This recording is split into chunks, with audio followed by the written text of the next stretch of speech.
Hevseroka Giştiye Dem Parti Tuncer Bakırhan gel Hevseroka Giştiye Dem Parti Tülay Hatimoğulları'yla Ahmet'i Beşleri Civina Hevşaredarın deste Dem Parti'ye da bun Şaredariyen Dem Parti Hatayro çıkırın Efrosa kudu meşahate kutu beşkirin gelvi ev Şaredariyen ku kayyum avetine ser Ravşavan Çaremüsavan Yeciro Şumva Çıbebe ev hate kutu beşkirin deh Şaredariyen Dem Parti'ye hene ku kayyum avetine ser yek juanjim Şaredariyen Avcı Akdeniz'e ya Mersin'i bu pişi dehmehan Hevşaredariyen Akdeniz'e serbest hatmun berdan hoşyer sarı yıldız. Naha Şaredariyen Akdeniz'e evl gelmene disa mevan ekime edince parlamenteri Dem Parti'ye disa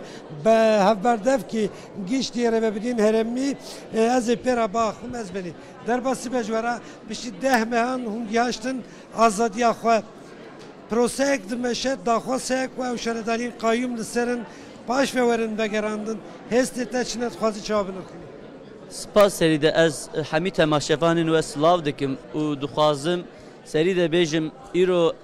ser şaredariya me Akdenizê kayyum avêt bûn ser tenê ne şaredariya me ve şaredariya me em bêjin dih şaredariyên me Dem Partî îro kayyum serwane û hêjî hevalên me girtî siyasî hevalên me rehîne zindanan de hene evajokê demokratik tê meşandin em hêvîdarin ku pêvajo bigêjî armanca xwe serî de zindan bigîjin arzadiya xwe paşî re nav civakê de zagonên demokratik werin rûnandin îrada gel esas werê girtin û gora wê jî zihniyeta qayyumê ji ortê rabê û ev rêveberiyê me qayyum avêtin ser rêveberên me werin ser görevên xwe û hevserokê me şaredariyê û em bêjin endamê me meclisê dîsanê gorî hilbijartina îrada gel werin göreva xwe dîsa bimeşînin û bi hevre hemî civak wek hevîkî bu aşîtîkek bi rûmet werî rûnandin em hêvîdarin ku evê kedê dimeşînin jî ev wê gihî jî armanca xwe em spasiya xwe jî va ketkara re bênin ziman. Gelek ki spas ben Hevşaredariyen Akdeniz'e hoşyer sarı yıldız Rüştü Tiryakil gelmene ez bu rajını kaç bıkın ez beni na prosek dimeşe hun gelek caratinin zaman bendewariye ve hene de serida ev girtiyen zindani Hevseroki gişti HDP Selahattin Demirtaş kayyumen ve yedeste serkili serbest hatın berdan gereday prosey gelek dişte akhaftın hem işte Demirtaş dest bebikin hun çavare bu kuyro sbe vere berdan tüpe şatek hedwi derbarida paşek ve bir civinin yani enbiya bejin hem jali siyasi hem jali hukuki bengeheki nemaye ko lehendru bimine hevserokên me bere brez Selahattin Demirtaş figen yüksek da o yen ko do doza kobaniye doza komploye emevsa penasetkin edi bengehawi nemaye lazım ben berdan Rêkî ji desthilatdara ji hikûmetê re jî nemaye ku îtiraz jî bike hatiye erêkirin ew biryara ku ahîm daye ji ber wî hêviya me heye yani ne heftikî ne mehekî ne rojekî saetkî jî gere li hundir nemîne birêz Selahattin Demirtaş birêz Figen Yüksekdağ lazim e bên berdan hêviya me ew e em li bendê na Dîrokekî diyarkirî yak û dizanın raya giştî nizane heye gelo hûn dizanın Demirtaş'a kengî were berdan na dîrokekî ne diyare hêj ya bêjim beledîsa ez dubare bikim lazım e yani teqes didemekî kin da bê berdan yani rojekî din jî li hundirim gere nemîne birêz Demirtaş ez dikarim ya bînim ziman deh şaredariye ve niha kayyum li serin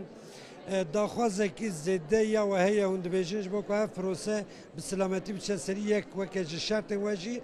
vegerandina wan şaredarên we dîsa li we ye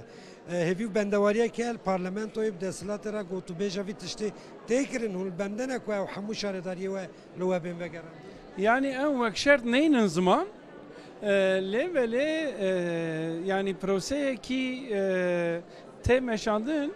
ez bawerim gelê Kurd û gelê Türkiye tamamê gelên Türkiye piştgirî didin vî proseyê vî pêvajoyê lêvelê yani alîkên ve ji mesela PKK gavên pir mezin avêtiye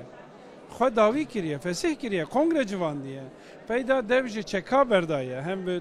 töreneki mazın devji çeka berda o şervanın PKK ji Türkiye hatine kişandı. Türkiye'de şervanın PKK ne mana usatin zaman ne teneli Türkiye'de sinora Türkiye'ci şervanın PKK ne maya bana her iki gavin pırmazının eğer rejime kayyuma davbe sıbe Brez Hoşyar Sarı Yıldız, Nuriye, Hevseroken ve ben ser vazife xo. Ahmet Türk'ü devrim başkan ben ser vazife xo. Evet tamamı Akdeniz, tamamı Mardin, tamamı Kürdistan'ı evet bir pevajı bir proseye bavar be. Gele ki spas rüştü tiryaki udisa hevşaredarı Akdeniz'e Hoşyar Sarı Yıldız meyvanımı bun kalabalığı ki zor zede Evseroki geçtiği Dem Partisi beşlerinde vi civine da şaredarın Dem Parti hatta iro çıkırın mesela kayyuman proseye dimeşe karubarın jibo bir serketina proseye çareseli giridai şaredaryan dikarın çebikin hatta gotu beşkirin bendevariya zedde yajvi civine koy vaket denge ki heri bilind buşi daxwaza sereke ve gerandina şaredariyin koy kayyum hatine ser carektin ne Dem Parti.